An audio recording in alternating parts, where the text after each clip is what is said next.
My name is Lisa Coscino. I've lived on the Monterey Peninsula for 19 years. Been very lucky and fortunate to live 1/2 block from the bay here. That's beautiful. And 11 years ago, I opened my own art gallery. I felt like there was a need on the peninsula to share more urban, city, edgy art with our beautiful area. And having lived in a variety of cities across the United States, I really wanted to bring that expertise and knowledge here and share it with my neighbors, basically. And in the year 2000, I took a giant leap of faith and I opened up a contemporary art gallery here. Had spent many years prior to that working in the museum world and the gallery world in Los Angeles and Boston. So let's see, how would I like to say it? It was a huge success, and the peninsula was ravenous to have information about the rest of the world and the rest of the world's artists. And I found that there was a real spirit of camaraderie between the local artists and the new artists that I could bring into the mix. And showing local artists with worldwide famous artists provided a venue for the local artists' work to be elevated into a better platform, and also to learn. Art was always created in salons and with discussion, and artists sometimes maybe go to their studios and make art alone, but the idea of creating art and being in the creative process takes a community. We had a lot of that going on at the gallery. One of the other things that I did with my gallery was to bring local artists, Monterey Peninsula artists, to Los Angeles and exhibit them there.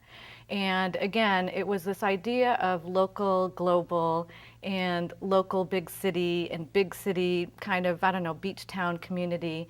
And the artists were really, really well received in the Los Angeles community. They had, I had a great group of collectors that really loved the style and the vision that local artists had, separate from kind of the crazy frenetic stuff that maybe happens in LA in the art world.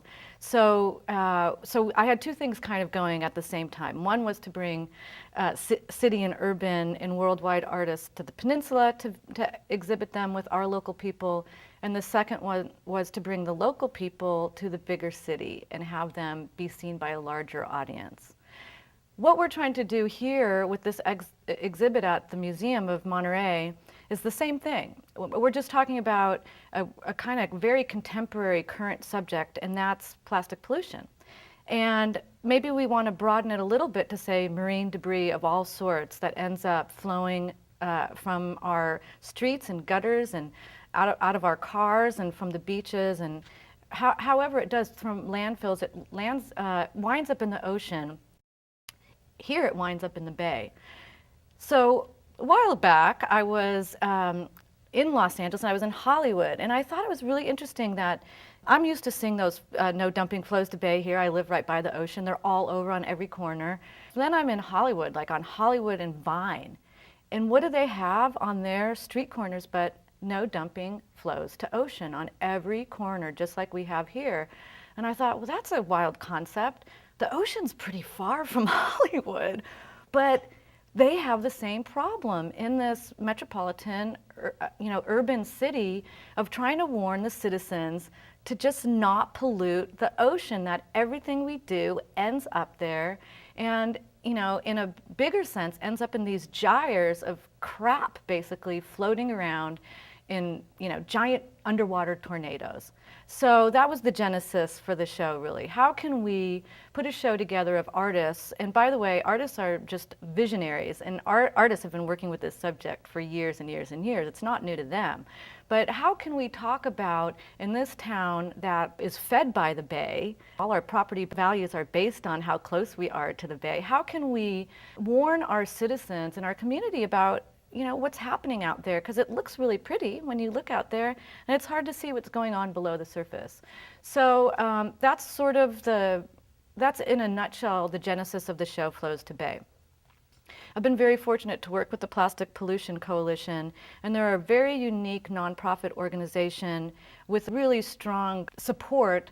But one of the things they're doing is involving artists in telling their story, because art is something that you feel with your heart, you see with your eyes, you feel with your heart, and it really, really makes you want to act.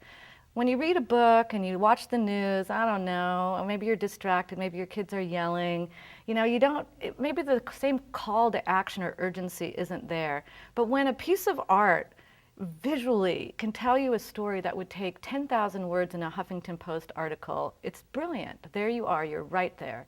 So Plastic Pollution Coalition has chosen to work with artists to tell their story, to try to involve a wider community of maybe younger, hipper, cooler people, the people we don't have to retrain to take care of the ocean, the people we could get to right at the beginning. So the exhibition that we're doing at the museum will involve some of the Plastic Pollution Coalition artists who are on their roster. Raymond Pettybone's one. He's an LA-based artist who is mostly known for his drawing and sketches of surfers, and he lives right at the beach, and baseball players, and a lot of pop culture stuff. And Deanna Cohen, who's also a Los Angeles-based artist who graduated from UCLA and has worked with hand-sewn plastic since, wow, maybe she graduated in the mid-'80s from UCLA and went to Africa and found plastic bags all over the countryside in Africa and thought, well, I'm going to save Africa from plastic pollution, and took them all home in her suitcase, and then thought, well, what can I do with these? And she was a painter, but she decided to start making art hand-sewn out of all these plastic bags she collects from all over the world.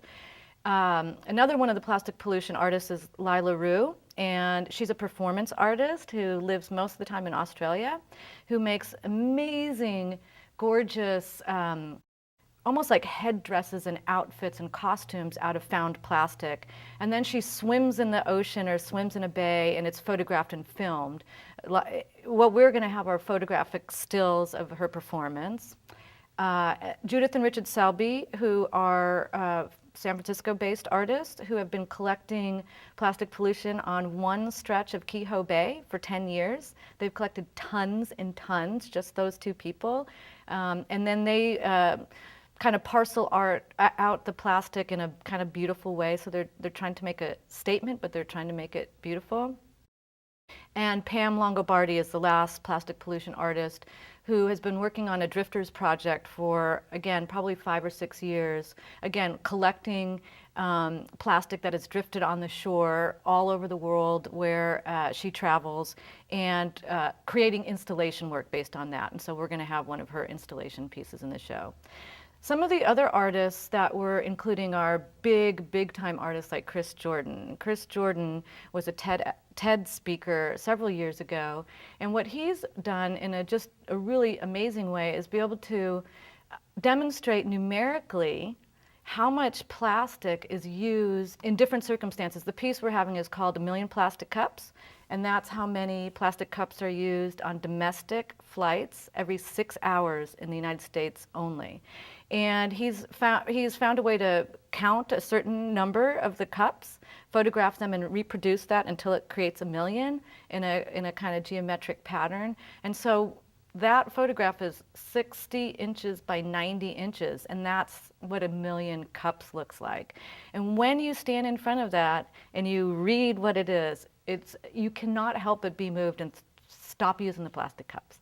So we have a big, what you're going to experience when you see the exhibition is a lot of beautiful art, and talking about the concept of mostly disposable plastics and how they are so insidious and invasive in our lives, and maybe some solutions to how you can eliminate them. Plastic pollution has the 4 R's. I don't know if Daniela went through this, but refuse, reduce, reuse, and recycle. And that's what the show is about. How can we first refuse what we don't need, reduce the use that we have and the consumptive needs that we do have, reuse the things that already exist for us, and worst case scenario is send it to be recycled, and let's do something else with it, let's repurpose it. I think when you walk through the show, you're going to be really inspired. You're going to see amazing, beautiful work. You're going to be probably confronted a little bit with some things you didn't know and challenged. And at the end, I think you'll walk away feeling like, I know what I can do now, and I can start it now. I could start today. I can go to that restaurant and say no to that plastic straw. Like, I can drink my water out of a glass like I do at home. And so hopefully, since we are on the bay, that will just create a little ripple effect and tidal wave. And pretty soon, as consumers, we're going to have the power to say no. And that's what the show hopefully will urge people to do.